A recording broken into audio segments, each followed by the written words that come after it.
Hi, good morning friends. ఎలా ఉన్నారు? Suma wellness నుండి Sumathi. My healthy breakfast 9 flavours ఉంటాయండి. ఇది ఆరెంజ్ ఫ్లేవర్, బాగా సూపర్ గా ఉంటుంది, తీసుకోండి. Weight loss, weight gain, fat loss, health issues ఉన్నా బాగా సపోర్ట్ అవుతుంది.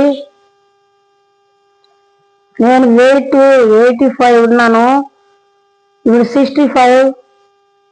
థైరాయిడ్ నార్మల్ చేసుకున్నాను.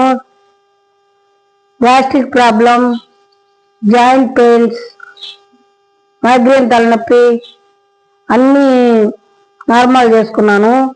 ఈ న్యూట్రిషన్ వల్లే సాధ్యమండి. ఈ న్యూట్రిషన్ మీరు కూడా యాడ్ చేసుకోండి. హెల్దీగా, హ్యాపీగా ఉండండి. Thank you friends. Please like and share, comment.